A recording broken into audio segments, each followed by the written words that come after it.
Hello students, we will continue our study of modern Indian architecture, and today we will be starting with a series called the first generation from 1945 to 1970. We have already seen a transition of architecture from pre-independence to post-independence, and in that what we have studied thus far is how architecture started evolving from Art Deco to modernism, because modernism had already established firm roots in Europe and America, and it was now moving to other parts of the world, and India was a part of the global impact of modernism. We had, for example, seen modernism and its relationship to tropical architecture with the example of Golconda by Antonin Raymond, and so modernism, that is modified to suit India's climate and construction processes. This is a very important strand in the development of modernism in India, because we will continue to see that all the way into the 21st century. We also looked at revivalist architecture with the examples of Vidhan, Sauda, etc., and minimalism as it appeared in a vernacular form in Sabarmati Ashram. We had also seen the example of Shantiniketan, which was more of a revivalist style, but it had also an eclectic mix of neoclassical features as well as traditional Indian features. Now, starting with this series today, we go back again to the time of India's independence. There are two or three watershed moments in India's history. We are relating these 2-3 moments vis-a-vis architecture. One, of course, is the independence. 1947, India becomes independent. Then we have the second watershed moment that happened around 1991 with liberalization. So these two very fundamental moments brought about a paradigm shift in architecture. I wouldn't say that it was a complete changeover, but there was a major awareness that something fundamental had changed in India. Changes that had begun in pre-independent times gathered momentum post-independence. Now, independence brought a range of problems, opportunities, expectations and dreams in front of an independent India with a very young population. But on the other side was the tremendous tragedy of the partition that caused an immense refugee problem involving millions of families coming into the country. And the aftermath of the partition was that millions of people had to be resettled all over Punjab, Delhi and West Bengal, and there was hectic building activity.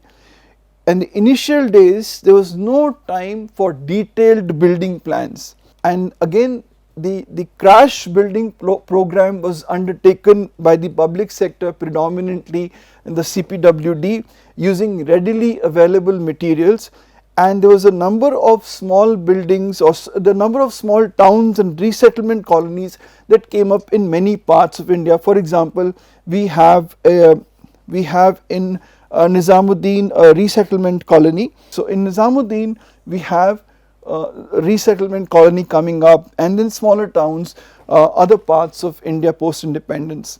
The role of CPWD at this time was critical because it was a part of the central government, under central government control, so had a very wide role to play in providing one of the most immediate requirement, and that was for housing.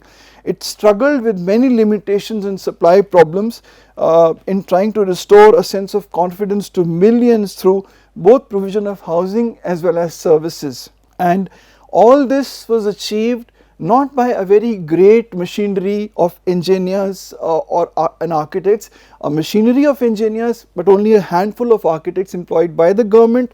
And at independence, if you want to see how minuscule this number was, it was only around one architect per 1 million people or 10 lakh people versus one for every 4,000 in Britain. And Mumbai had half of these India's about 300 architects at the time of independence. And just as architects began to understand the challenges that were lying ahead, one old debate erupted again, and that was with regard to style. We'd already seen this kind of argument being brought in front of us through the Indo-Sasanic style or the colonial style, and different people trying to develop architecture using these different formats. And so the debate about style post independence, just as before independence it was how much style indigenization could the British do without making wide political concessions to a subject people. Post independence, it was how much style indigenization could an independent India do without appearing backward or weak to the world.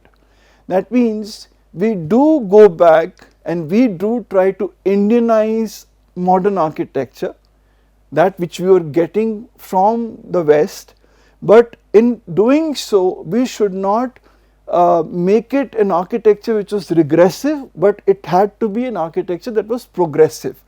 Now in some cases the modernist model was implemented as is, for example in the works of Habib Rahman, and in certain cases it underwent a modification in the works of, for example, the CPWD. The other strand was that which we saw last time, that was nationalism, a widespread sentiment at freedom, and that was to be expressed or sought to be expressed through revivalism in architecture, as we saw in the Vidhan Sauda. And building styles from colonialism to modernism were perceived as foreign and hence anti-national. So whether it was the work of Walter Sykes George, whether it was the work of Antonin Raymond, modernist, the Golconda Ashram, these were not, they were thought to be foreign to India, and what styles or what architecture was Indian was, for example, traditional temple architecture, historical temple architecture, and this kind of derivation. So prominent political leaders supported revivalism, and revivalists sought to reach back 1,000 years for architectural forms and details which symbolized various historical periods of India. And on the other hand, the modernist argument was that architecture should be viewed in the context of its times, it should not be imitated. So whether it was the Premabai Hall by B.V. Doshi, whether it was the WHO building by Habib Rahman or Corbusier's work in Chandigarh, modern India required modern architectural symbols and forms for modern buildings or even modern monuments to express the march of free India towards economic development. So these are some of the modern iconic buildings of a modern India, derived predominantly from modernist architecture. So we have Institute of Indology by B.V. Doshi, we have the LIC building in Delhi by Charles Correa, we had the Hall of Nations in Pragati Maidan by Raj Rival. This building, it's by Kuldeep Singh in Janpath, and the STC building by Raj Rival again in Connaught Place. Besides this, the library building or the entire campus of IIT Kanpur, this building by Shivnath Prasad, and then the works of CPWD and the work at IIT Delhi, all modern buildings derived from modernist architecture. But in this we will go and see that later on that different strands developed over time. Now the result of partition also was the immediate need to, in post-independent India, for two state capitals of Punjab and Odisha, because of the process of boundary adjustment between the different states of India. And so we have modernists who gained the support of Jawaharlal Nehru and invited Corbusier and Otto Königsberger to India for designing these cities. Königsberger, on the recommendation of the CM of Odisha at that time, he went in for a revivalist model in Bhubaneswar, whereas Corbusier went in for modernism in Chandigarh. Königsberger had been brought in with the idea of modernism, but he modified his impact, or rather this modernist style in Bhubaneswar, by maintaining a balance between the old and new towns. And both Königsberger and his associate Julius Vaz, the structures had temple-like tops We had it in this particular building in the main market of Bhubaneswar, and we had it in this public building called the Rabendra Mandap. So this form at the top, though not a direct derivation from a temple form or not so evident as we saw it, for example, in the Vidhan Sauda, or we saw the Shikhara in the Banaras Hindu University, which was very direct imitation of those forms, Shikhara in BHU and the Vimana in the Vidhan Sauda. In this case, it was a derivation, it was an interpretation of the temple form. We will again go back to a series called Western Architects in India, and we will look at these works in detail, particularly the impact of Corbusier. Now, to digress a little bit and look at a reflection, that Indian Institute of Architects IIA was established in 1917, and Indian architectural found its feet in the 1920s. So, the series we saw last time was from 1920 to 1950. But these architects were really designing a very tiny fraction of designed built environment. Most buildings were being designed and executed by the mistris or masons, but though it may sound as a disadvantage to the architects, one thing was still true, that the mistris were also being influenced by the architects to adopt new modes of construction and management. So even if the bulk of the built environment was still being designed and executed by the masons or the mistris, they were also being impacted by the changing architectural scene.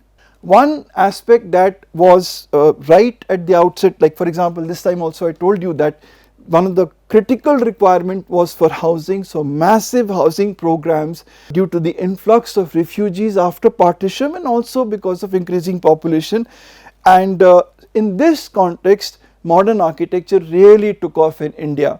Now when the British left India, they had left behind an unfinished canvas for us to reimagine and render in the style that we wanted it to be. The canvas they left behind, for example, the Victoria Memorial in Kolkata or the India Gate or the Central Secretariat, what was going to be our response? How were we going to complete the canvas is the entire story of modern Indian architecture.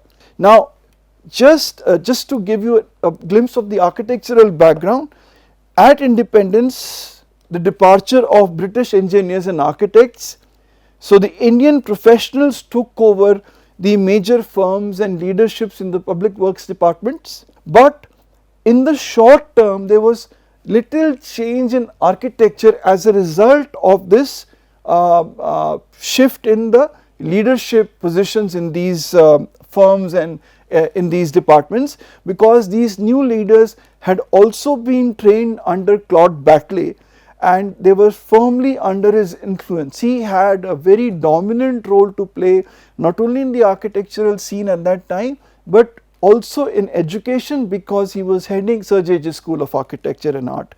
So the major Indian architects were either educated under Batley at Sir J.J. or they had worked in Gregson, Batley and King, which was like a PG design school. The firm itself was like a postgraduate design school for Indian architects. So both the school and the firm, both headed by Claude Batley, the concern was to produce an architecture that was modern, that had symbolic references to India, and that was suitable for the existing way of life and also to the climatic conditions of India. In that sense, Claude Batley was very sensitive to what India needed. So the buildings that were produced with him in charge was had traditional Indian elements, there was Art Deco, and there were modernist tendencies. Now established private firms are also responsible for emerging professionally designed built environment. We saw one firm a couple of times, last time was that of Billardi, Thompson and Matthew, and Lady Dufferin Hospital and other buildings, for example IIT Kharagpur, the main building, were designed by them, as well as that of GBK. Along with that, the public works departments also played a major role in shaping the physical environment of early post-independence India. One of the people who really played a critical role in raising the level of design in the CPWD was Habib Rahman, who joined CPWD post independence, having studied in the United States, and he gave a totally new direction to the works of CPWD. CPWD was also responsible for the design of Bhubaneswar, that is designed by the Odisha PWD, and Vidhan Sauda in Bangalore. These are examples that show the various directions that were taken by the PWDs. Now, if you look at CPWD and the designing for Delhi, New Delhi, the first Indian head of CPWD was GB Deolalekar, and the second Indian head, who was, so to speak, a graduate of GBK, was SK Joglekar. Now, it was required of them to build around Rajpath the new administration and institutional buildings for an expanding Indian government. So, along this entire axis that you see here, this had to be populated with these buildings required for the Indian government.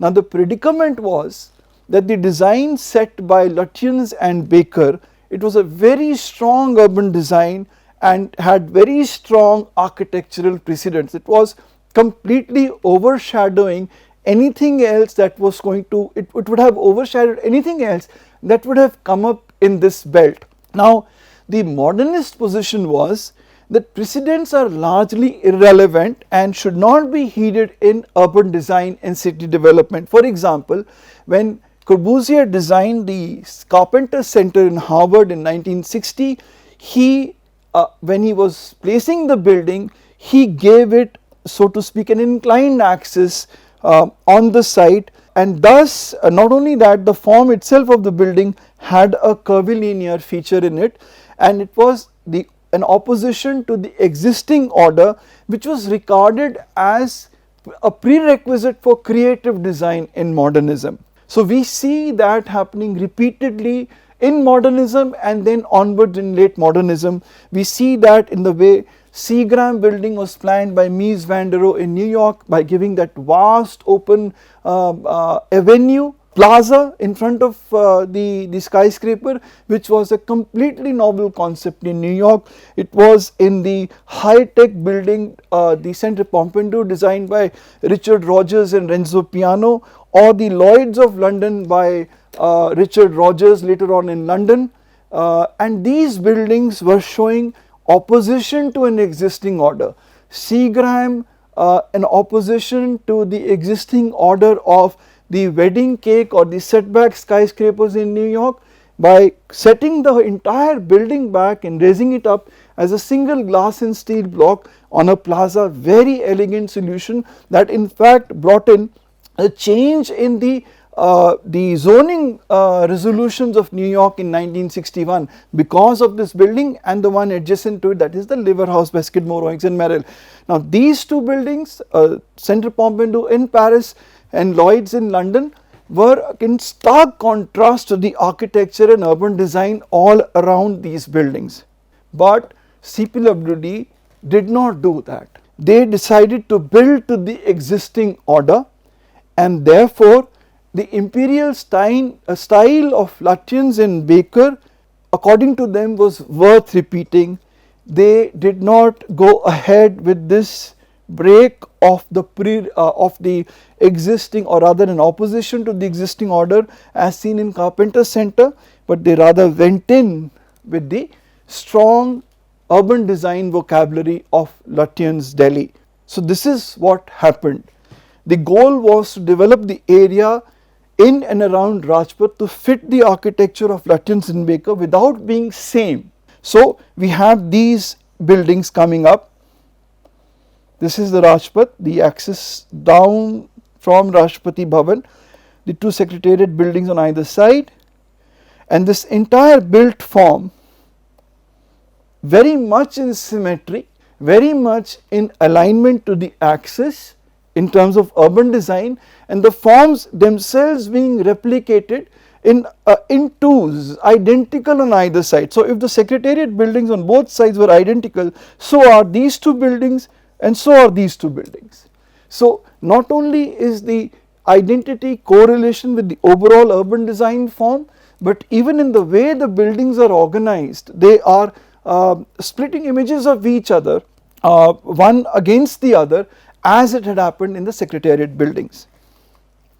So the buildings that were designed by them in this belt, the Vigyan Bhavan in 62, Krishi Bhavan in 57, Supreme Court in 52, Rail Bhavan in 62, Udyog Bhavan in 57, all of them following the same architectural form that was evident in the Delhi design by Lutyens and Baker.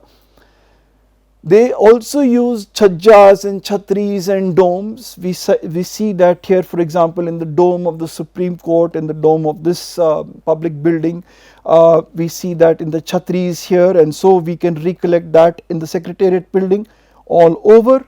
But it were still unsuccessful attempts, or unskillful attempts, I am sorry, not unsuccessful but unskillful attempts to capture the essence of Lutyens' work.